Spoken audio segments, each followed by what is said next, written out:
Iran और Israel के बीच जारी संघर्ष अब दूसरे हफ्ते में पहुंच गया है, लेकिन इस युद्ध में जिस तरह से ईरान अकेला पड़ता जा रहा है वह पश्चिम एशिया की राजनीति में बड़े बदलाव की ओर इशारा करता है। एक ओर इजरायल को अमेरिका का पूर्ण समर्थन हासिल है और पश्चिमी ताकतें उसके साथ मजबूती से खड़ी हैं, वहीं दूसरी ओर ईरान की वर्षों की मेहनत से खड़ी की गई प्रतिरोध की धुरी यानी एक्सेस ऑफ रेजिस्टेंस उसके संकट के समय नदारद नजर आ रही है।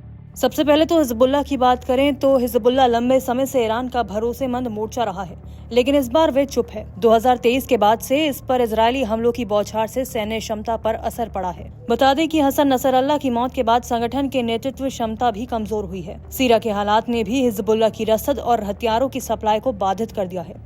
ऐसे में वह कोई भी बड़ा कदम उठाने की स्थिति में नहीं है। दूसरा है हूती और हमास, जो खुद ही संकट में है। हमास, जो ईरान का प्रमुख फिलिस्तीनी सहयोगी है, गाजा में खुद इजरायली हमलों से तबाह है। उसके नेता मारे जा चुके हैं और उसकी सैन्य संरचना लगभग नष्ट हो चुकी है। ऐसे में हमास ईरान के समर्थन में कोई जवाबी हमला नहीं कर पा रहा। हूती विद्रोही, जिन्होंने पहले लाल सागर और इजरायल पर मिसाइल हमले किए थे, अब अमेरिकी हवाई हमलों से सतर्क हो गए हैं। अप्रैल में हुए हमलों ने उनकी कई मिसाइल बैटरियों को नष्ट कर दिया। अब वे सीमित गतिविधि कर रहे हैं और खुलकर सामने आने से बच रहे हैं। इराक की शिया मिलिशिया की बात करें तो इराक की शिया मिलिशिया भी इस संघर्ष से दूरी बनाए हुए है। वे केवल बयानबाजी तक खुद को सीमित रख रहे हैं। इराक के प्रधानमंत्री मोहम्मद अल सुदानी ने खुलकर कहा कि वे वॉशिंगटन और तेहरान दोनों के साथ रिश्ते बनाए रखना चाहते हैं। संकेत हैं कि अब इन समूहों की प्राथमिकता राजनीतिक स्थिरता और आर्थिक विकास है, न कि युद्ध। रूस और चीन की बात करें तो उसका रणनीतिक समर्थन है, लेकिन वो दूरी बनाए हुए है। ईरान को वैश्विक मंच पर रूस और चीन जैसे शक्तिशाली सहयोगियों का साथ मिला है। दोनों देशों ने इजरायल की कार्रवाई की निंदा की है, लेकिन उन्होंने इस युद्ध में कोई प्रत्यक्ष भागीदारी नहीं दिखाई।